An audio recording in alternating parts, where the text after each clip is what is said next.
구원의 산길을 열어 놓으셨습니다. 저희들은 고난주간 한 주간, 내일 새벽은 있지만은 주님이 무덤에 계신 날이고 주님께서 입성하신 후 월요일 날 첫날 성전을 찾아가셨습니다. 그 다음 날은 종교 지도자들과 깊은 변론의 시간을 가졌습니다. 수요일 날은 주님께서 침묵하셨습니다. 여러 가지 이유가 있겠지만 성전에 갔던 주님은 실망하고 말았습니다. 종교 지도자들의 변론을 통해서 영적으로 캄캄한 그들을 바라보고 말이 막히셨습니다.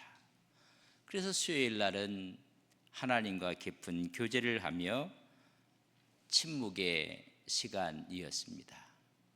그때 가룟 유다는 배신을 하고 있던 시간이었고, 그에 견주어서 주님께서 입성하시 전날 한 여인의 헌신의 이야기를 말씀하고 있었던 모습을 보게 됩니다. 침묵했던 주님께서는 그 다음 날 오히려 제자들을 사랑하셔서 발을 씻겨 주셨습니다. 그리고 깊은 다락방 강화를 통해서 천국의 복음을 증거했습니다. 또한 그들에게 성만찬을 베풀어 주셨고, 후에 기도하러 겟세마네 동산에 가셔서 땀방울이 핏방울이 되었고, 날이 바뀌면서 금요일 날 체포되고 말았습니다. 우리 주님께서는 이 땅에 오신 것이 정치적인 메시아로 온 것이 아니라 인류의 구원을 위해서 오셨습니다. 그래서 오늘 금요일은 십자가를 지신 날입니다. 성금요일이라 이야기를 합니다. 그의 십자가를 이사야에서는 이렇게 이야기합니다. 이사야 53장 5절에 보면 그가 찔림은 우리의 허물 때문이요 그가 상함은 우리의 죄악 때문이라.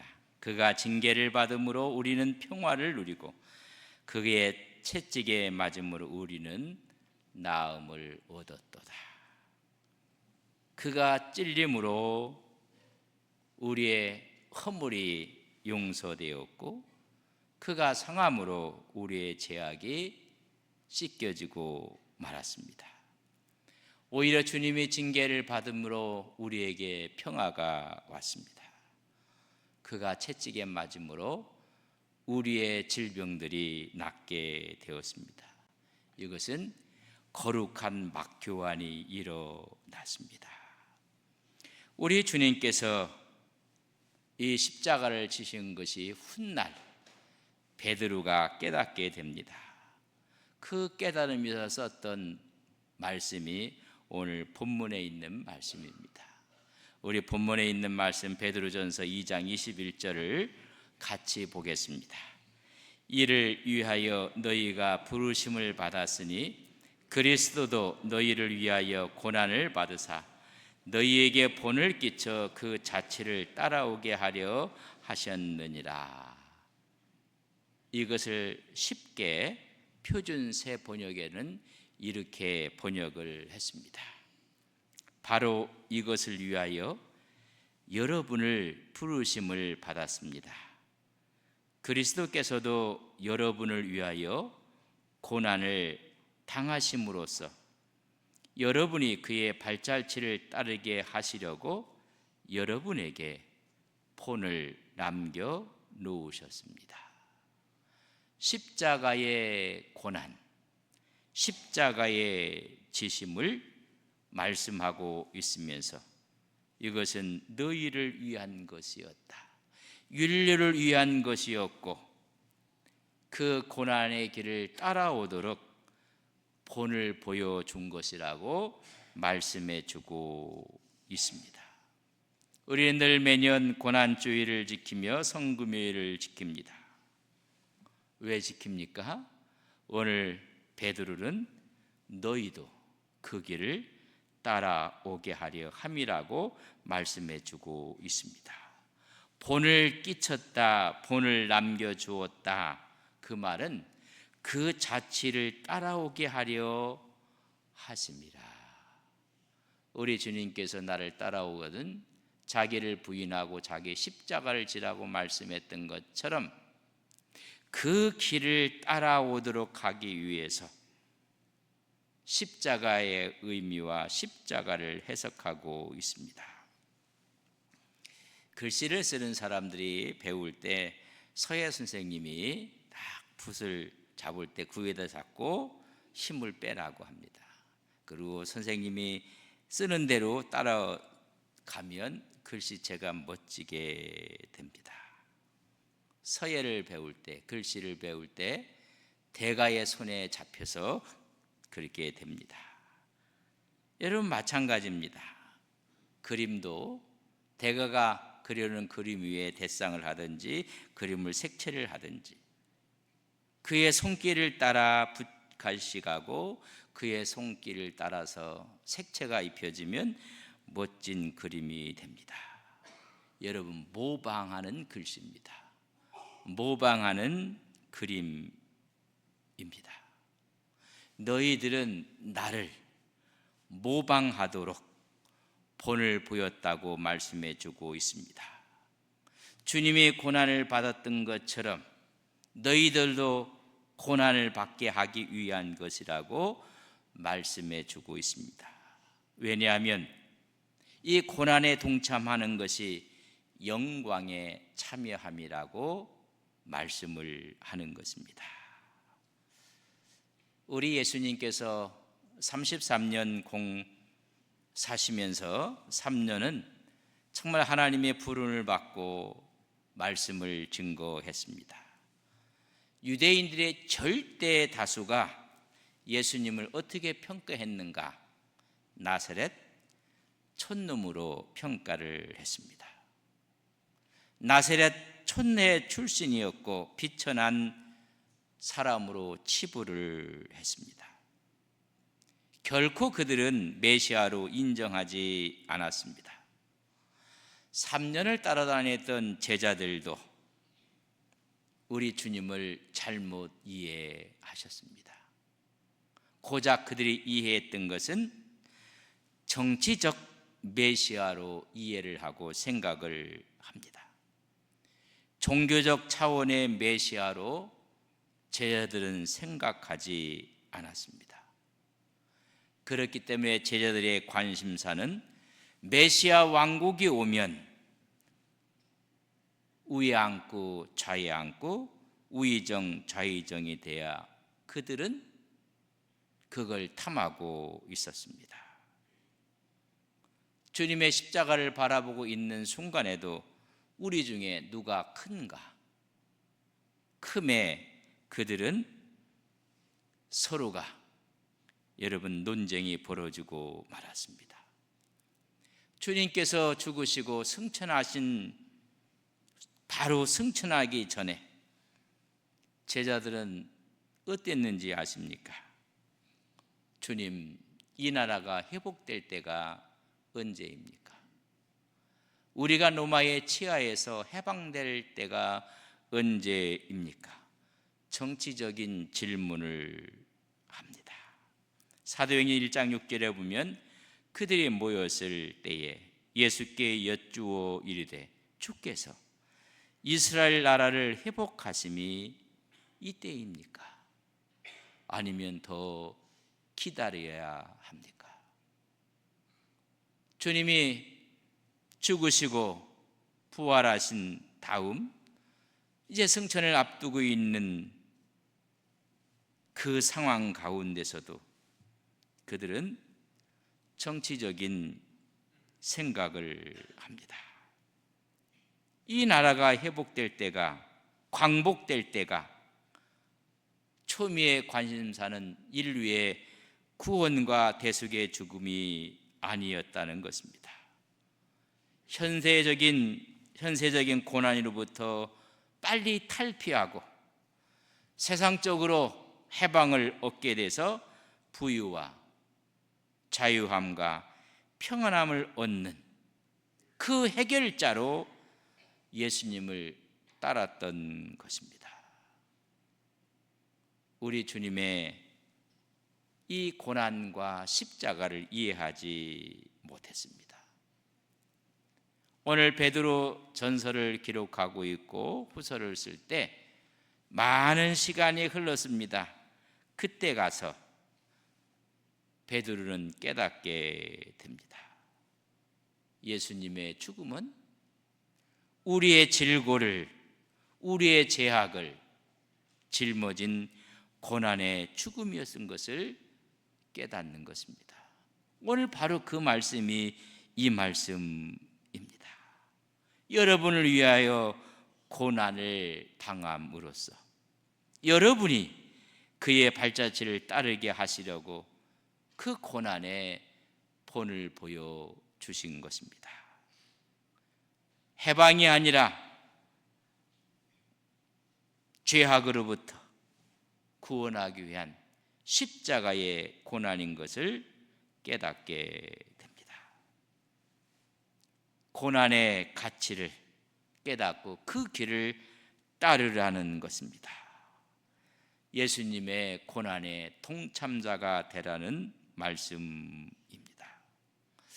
어느 누가 고난을 좋아하겠습니까? 어느 누가 인생의 아픔을 좋아하겠습니까? 특히 유대인들은 왜 정치적인 메시아를 그렇게 원했는가를 이해를 하셔야 됩니다. 주변의 강대국으로부터 계속적으로 침략을 당했고 그들 외압 앞에 억압과 수탈당하고 말았습니다. 아수르가, 바벨론이, 페르시아가, 로마가 그들을 계속해서 억압과 수탈을 합니다. 여러분, 어찌 보면 유대인이 한이 맺힌 겁니다. 주님께서 십자가를 지시고 부활하신 후에도 이 나라의 해방이 언제입니까? 라고 제자들이 물음을 보면 억압과 수탈로부터 해방을 얻는 것을 말했습니다. 그래서 그들은 자연스럽게 인류의 죄를 구속하는 종교적인 메시아가 아니라 정치적인 메시아를 그들은 갈망하고 있었습니다. 우리 하나님께서는 이 땅에 어린 양으로 보내셨습니다. 고난의 종으로 보내셨습니다. 인류의 죄를 지고 인류의 모든 죄값을 대신 짓는 하나님의 어린 양으로 보내셨습니다. 우리의 죄가 십자가상에서 다 도말되어 질 수 있도록 우리 주님을 보내신 것입니다. 그러나 이스라엘의 현상은 그렇지 않았습니다. 수많은 외압에 의해서 짓눌려 살았기 때문에 정치적인 메시아를 꿈꾼 것입니다. 우리나라도 지정학적으로 대륙으로 진출하고 해양으로 진출하기 위한 지정학적 입장 때문에 우리 한반도의 전쟁이 900번 넘게 일어났다고 역사가들은 이야기를 합니다. 수많은 전쟁을 치렀습니다. 수많은 고통을 당했습니다. 어찌 보면 민족의 순환사 가운데 한국인의 종교 심성 가운데 이 억압으로부터 수탈로부터 벗어나고 싶어하는, 그래서 무속적 신앙이 뿌리를 내리게 된 것입니다. 기복적인 신앙이, 그래서 현상을 탈피하고 싶은 것입니다. 오늘 이스라엘 백성들도 정치적인 메시아를 원했던 것입니다. 그러나 주님은 너희들이 생각하는 것과 정반대였습니다. 인간적인 해방을 통해서 부와 안위를 꿈꾸는 것이 아니라, 어느 시대든지 악의 무리부터, 죄의 무리로부터, 인간의 죄성으로부터 영원한 구속을 위한 주님의 계획이었습니다. 주님은 그 길을 고난의 길로, 십자가의 길로 걸어가신 것입니다. 오늘 성금요일을 맞이하면서 우리는 주님이 재림하실 때까지 우리에게 남아있는 주님의 고난의 발자취를 따라가야 될 사명이 있습니다. 어떤 분이 그래요. 예수 믿고 은혜 받으면 좋은 줄 알았더니 예수 믿고 은혜 받으며 전도지 들고 거리로 나서야 돼요. 성령이 임하면 인간적으로 편안할 줄 알았더니 여러분, 우리를 견디지 못하게 해서 거리로 나가서 예수님을 증거할 수밖에 없는 것입니다. 바로 그것을 성경은 고난의 발자취인 것을 말해주고 있습니다. 인간적인 편안함이 아니라 성령의 역사 앞에 하나님의 구원의 길을 따라가는 발자취인 것입니다. 우리는 뭘 위해서? 하나님의 의를 위해서 따라갈 때 우리에게 고난이 있음을 말합니다. 마태복음 5장 10절에 보면 의를 위하여 박해를 받는 자는 복이 있나니 천국이 그들의 것이며, 주님의 발자취를 따라가는 사람들은 오름을 따라가는 사람들입니다. 베드로전서 3장 14절에 보면 그러나 의를 위하여 고난을 받으면 복이 있는 자니 그들이 두려워하는 것을 두려워하지 말며 근심하지 말라고 이야기를 해주고 있습니다. 우리는 주님이 재림할 때까지 하나님의 의를 위해서 어찌 보면 고난의 길을 가는 것입니다. 그것을 복이라고 했습니다. 하나님의 선한 일을 위해서 우리는 고난의 발자취를 따르라고 말씀해주고 있습니다.